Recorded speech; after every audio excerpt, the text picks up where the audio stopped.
For our first project today, I'm starting with this beautiful jewelry box that I thrifted. The inside is nice and clean, and it even has the original key still attached. I was absolutely over the moon when I found this one. I think I paid like $10 for it. I cleaned it up and I gave it a coat of shellac. Of course, I did that outside, and this is going to seal in the wood, prep it for paint, and also help create that beautiful crackle effect. Now I'm going to mix up the color Cheshire, and this is by Sweet Pickins. It's a 1-to-1 ratio using water to powder. I prefer to mix mine a little on the thicker side because I typically get a better crackle. So I do a little bit of warm water, and here I'm going to do 2 tablespoons of each, mixed up real good. And now I have these mixed media stickers by LeBlanc, and I thought this one fit perfectly over the keyhole. I grabbed my little scalpel and I trimmed away the excess hanging along the top where the lid will go down, and then carefully cut out the opening where the key slides through. I kept testing it with the key to make sure I wasn't trimming away too much. And I just love this ornate detail. These stickers by LeBlanc are incredibly sticky. So once they're in place, they're staying there, especially on a clean surface. If you try to put it over something dirty, they're not going to stick. And thankfully, the key still works perfectly. I gave it a light sanding just where I cut off the overhang. And now I'm going to take 4 more of these and place them into each corner so they're kind of trailing upward to continue the design. These are just so fun to work with. If you haven't tried them, I encourage you to. It comes with 4 sheets. You can just do so much with them. And of course, you could use clay or resin, but I had these on hand and I really wanted to try them. And now my stickers are all in place and my paint is mixed and ready. I'm working the paint right over the stickers, making sure to get into all those beautiful details. And I'll be covering the sides as well really good because, it's hard to get into all those little areas. I've been reaching for my fan brush a lot lately. It spreads the paint so nicely, gets into all the little crevices, and makes cutting in around the edges just so much easier. And as you can see, I have my handle taped off because I want to keep that beautiful gold finish. And once the first coat is completely dry, I'll come back in and do a second coat.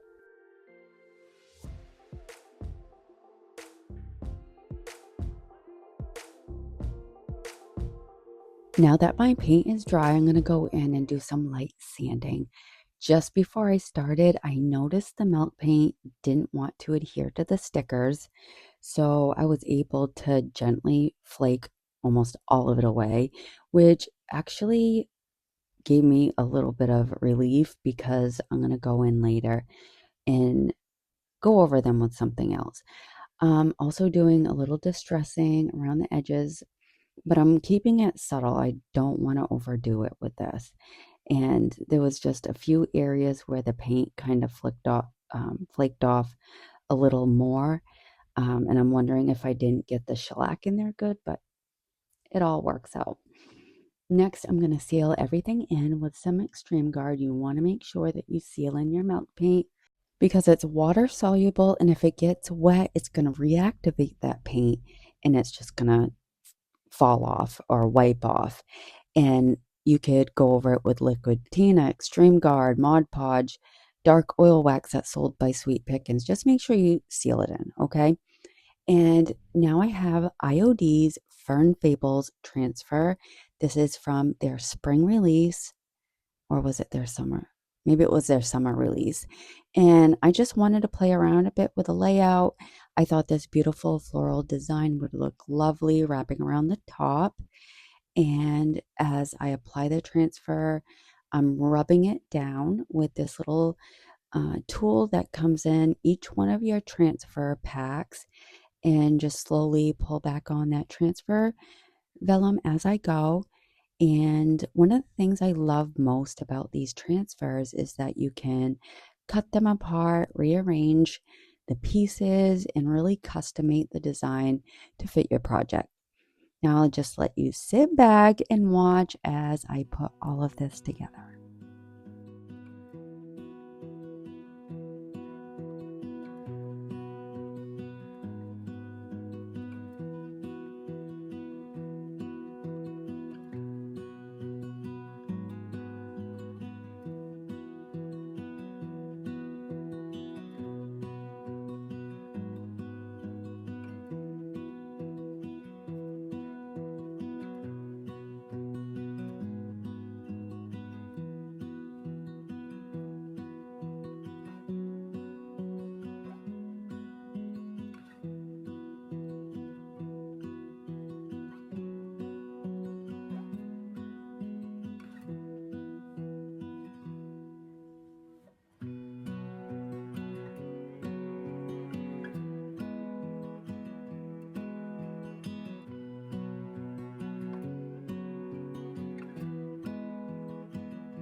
My transfers are on, and I'm going to seal it all in with some extreme guard.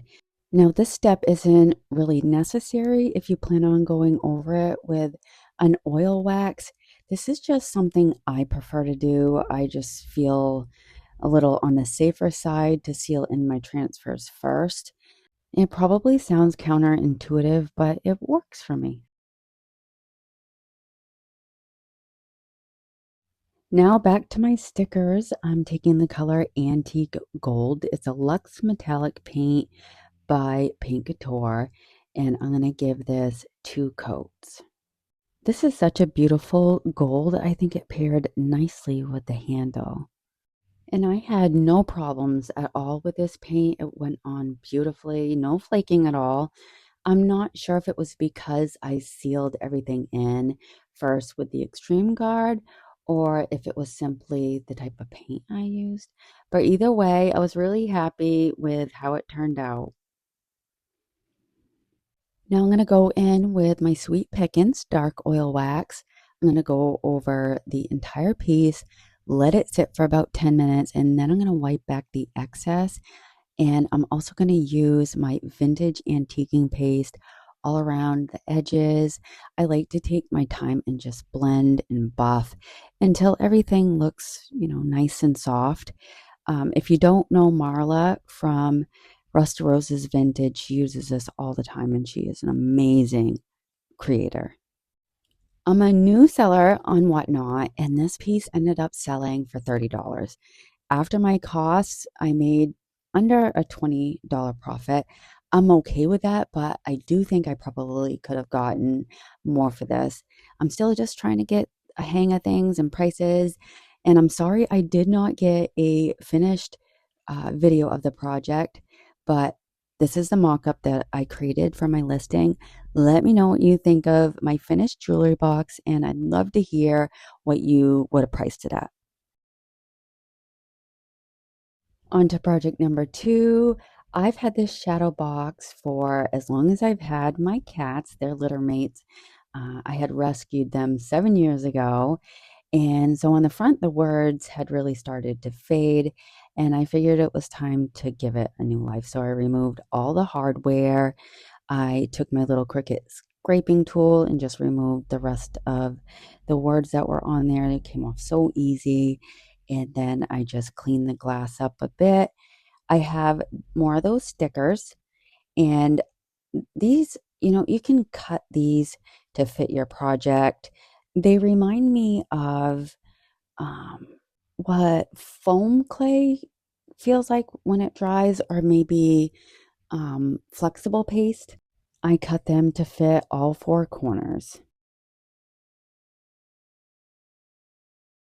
And then I'm going to add this piece to the bottom.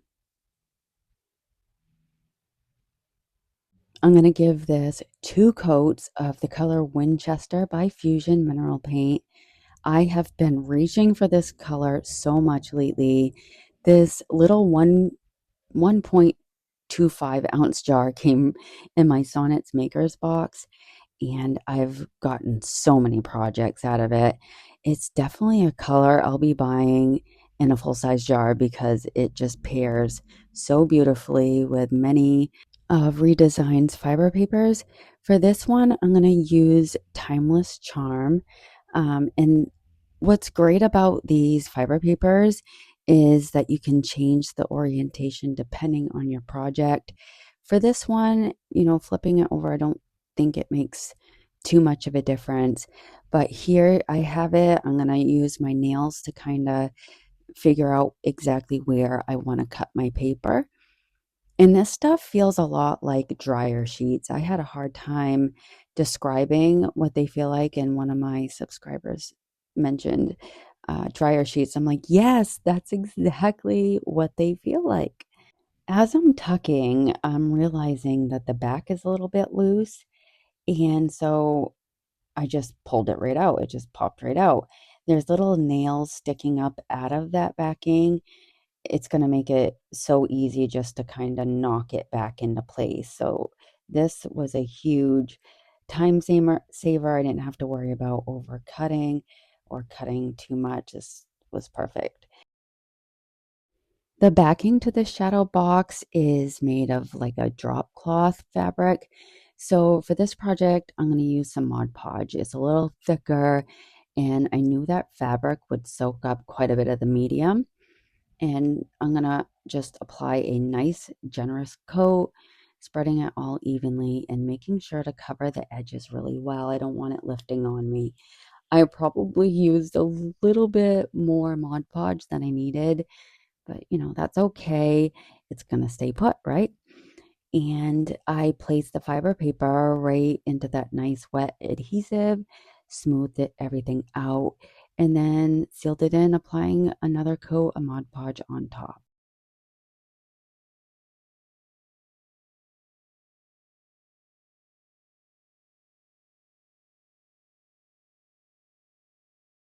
And then I just reattached the back. It tapped right into place just fine using my little hammer. And then I added all the hardware back on.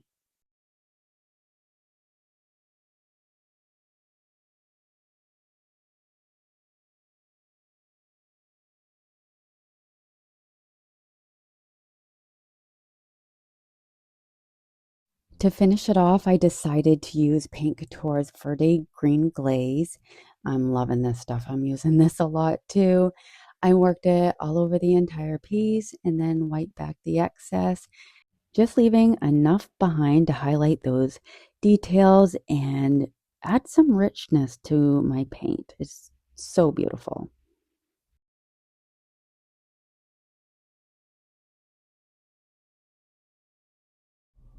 This is how it turned out. I think it's so beautiful. I thought about adding a little bit of gold to it, but then decided I love it just how it is. What do you think?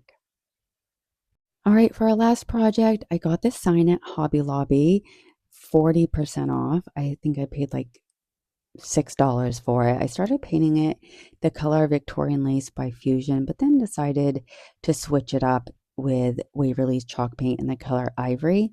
Give it 2 coats.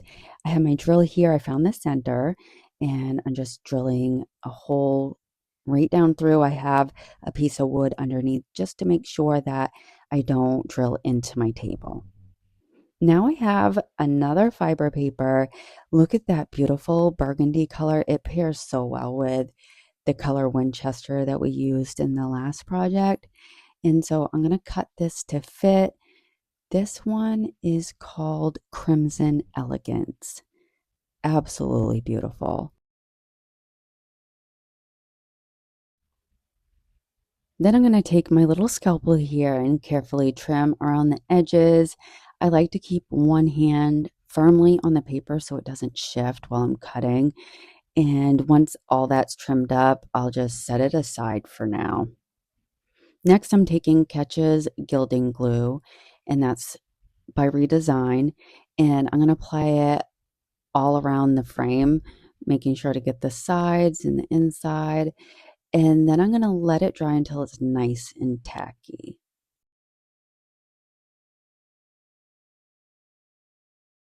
Now I have Catch's Gold Leaf, and I also have some leftover stored in a mason jar. Using a clean fan brush, I'm gently pressing that gold leaf into that tacky adhesive. The glue grabs onto it almost instantly. It might look like it's a little clumpy at first, but don't worry, it smooths right out as it adheres to the glue. I'm going to cover the entire border and then let it dry for a few minutes. And if you haven't tried this imitation gold leaf yet, it's so much fun to work with and adds such a beautiful touch of elegance to any project. I don't throw away any leftover pieces. Save them. They're perfect for filling in any tiny gaps, and you'll find yourself reaching for them on future projects too. So I'm just using my hands to tuck it down, going back and forth, and using the fan brush to help getting to all those tight places.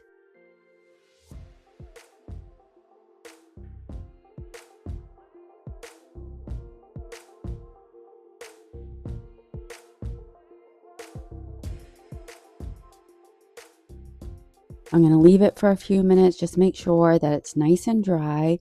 And then I'm going to come back in with another clean fan brush, just making sure I didn't get any glue at all on the other one. I don't want to tear away at my gilding, and then brush away all the excess. I just love that beautiful gold finish.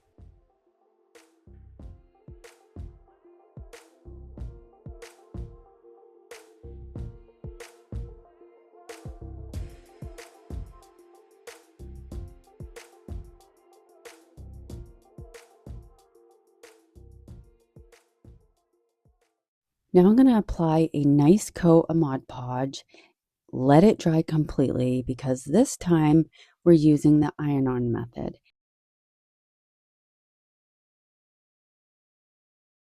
Before I start ironing, I'm laying my fiber paper in place to make sure that it's centered nicely.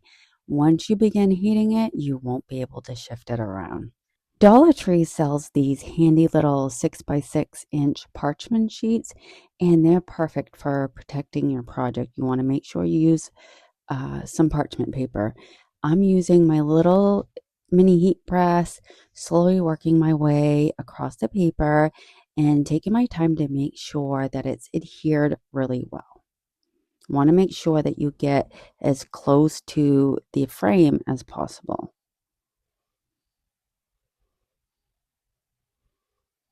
Then once it's finished, I'm sealing everything in with Paint Couture's Dead Flat Sealer. I'm going to seal those edges in really well, and then I'm just going to set it aside to dry.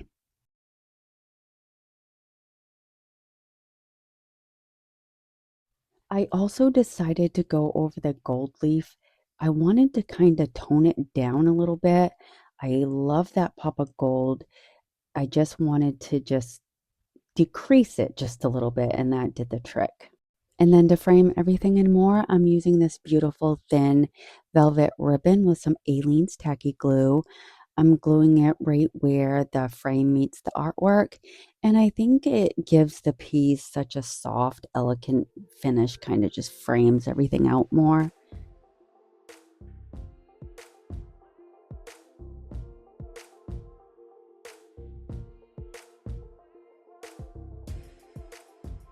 Now I wanted to bring more of that gold into the design itself. I love IOD's Gilded Etiquette's transfer booklet. It's so beautiful. In my opinion, this is their best gilded transfer book. It's absolutely packed with gorgeous designs like this one, and I'll be sure to link it down below if you want to check it out. When you're applying these gilded transfers, take your time. You don't want to press too hard, and you want to stay within the design instead of rubbing over the clear areas, well, not the clear areas, but where the gold is just no design. And slowly peel back on that transfer vellum. And as you peel back, you'll be able to tell if any of the gold hasn't released. If you can't see through that area yet, lay it back down and burnish it again with your little transfer stick. I think this transfer is absolutely stunning. I actually bought 2 of these books. It might be a little excessive, but I know I'll get so much use out of them.